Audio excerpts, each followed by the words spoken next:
उसमें 10 लोगों की चयन मुक्ति हो गई, 10 लोगों की चयन मुक्ति हो गई केंद्र बंद पाए जाने पर। तो हम हड़ताल में हैं तो केंद्र बंद है, हमारा गुनाह क्या है? केंद्र बंद है, इसी गुनाह को बता रहा है।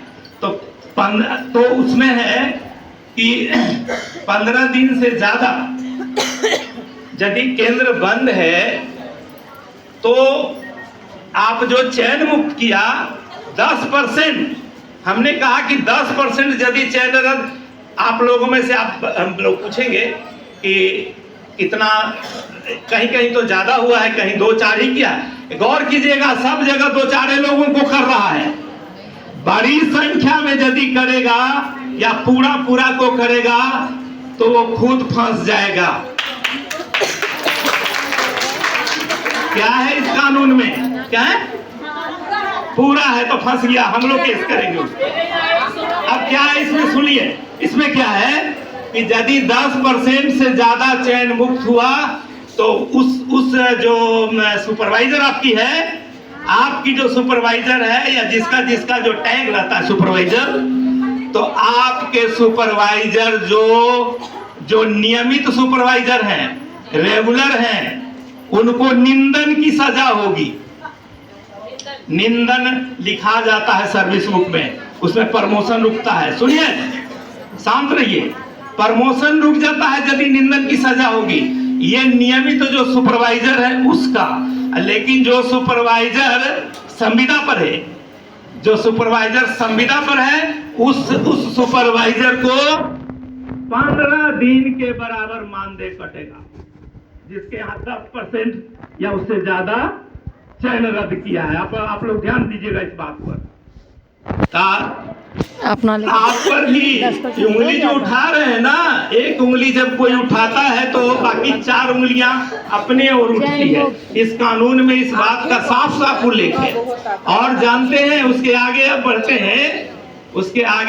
हैं तो इसमें सुपरवाइजर पर कार्रवाई के बाद 10% से ज्यादा चयन जहां हुआ वहां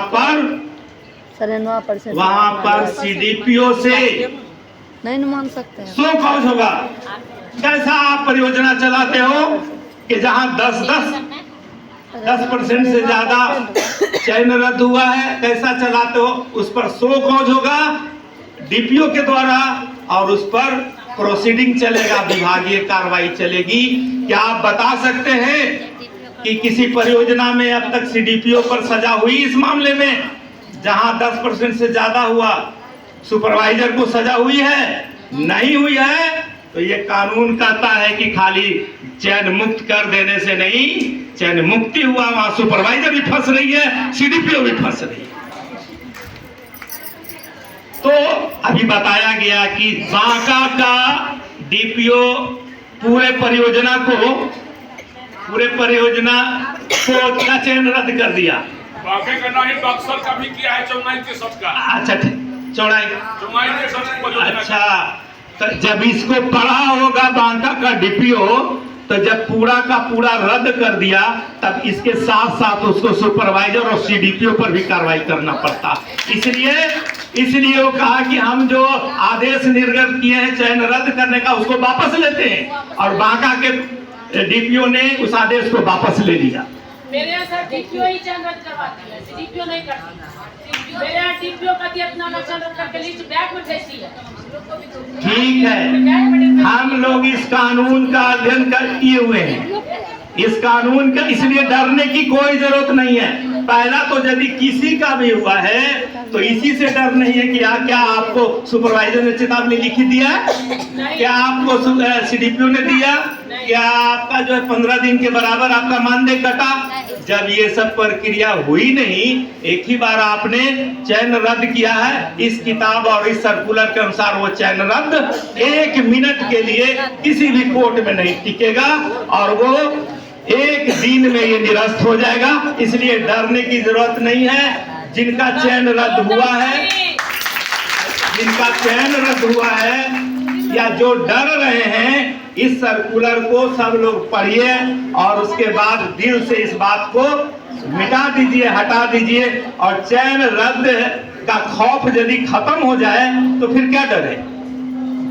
डर यही हो रहा है, सब जगह से यही बात आ रही है। इसलिए इस बात को मैंने कहा कि आप लोगों को डरने की जरूरत नहीं है। और जहां जहां ऐसा हुआ है 10% से ज्यादा हुआ है, वहां पर पता लगाइए कि डीपीओ के द्वारा सीडीपीओ को 100 कोज हुआ कि नहीं, और सुपरवाइजर को पर कार्रवाई हुई कि नहीं। दोनों पर कार्रवाई जरूरी है। यदि दोनों पर कार्रवाई नहीं हुई है और सिर्फ और सहायता का चयन रद्द हुआ है तो वो लोग जो है 1 मिनट में फंस जाएंगे। हम ऐसे लोगों को नहीं छोड़ेंगे, ऐसे सुपरवाइजर और ऐसे सीडीपीओ को नहीं छोड़ेंगे जो इस नियम को ताक पर रख करके सिर्फ सेविका और सहायिका पर तलवार चला रही है और अपने मामले में मौन है। हम इस सरकार को इस बात को बताने जा रहे हैं, इसलिए इस बात को दिमाग में रखिए और डर निकाल दीजिए। अब तक 19,000 का चयन रद्द हुआ है। चैन से जीने नहीं देंगे हम लोग। एक भी बच गया, एक का भी कोई नुकसान हुआ तो ये बलिदान का आंदोलन है। हमारी 2 सहायिकाएं, मेन बात है एक सहरसा में और जमुई में अपनी प्राणों की आहुति दे दी है। बेगूसराय ग्रामीण में भी सर, बेगूसराय ग्रामीण में भी एक सहायिका, मालूम है आपको? सोचिए उन परिवारों के बारे में, कितना बड़ा शहादत है, कितना बड़ा बलिदान है। और हम चैन मुक्ति से डर जाए, हम छोटी छोटी बातों से डर जाए, इसलिए उनको देखिएगा, आपको हिम्मत हौसला मिलेगा। बस इन्हीं बातों के साथ मैं अपनी बात खत्म करता हूं और ये आपसे आह्वान करता हूं कि जब तक केंद्रीय कमेटी फाइनल निर्णय ना ले आपको आह्वान न करे, तब तक आपको बुलंदी के साथ हड़ताल पर डटे रहना है। धन्यवाद।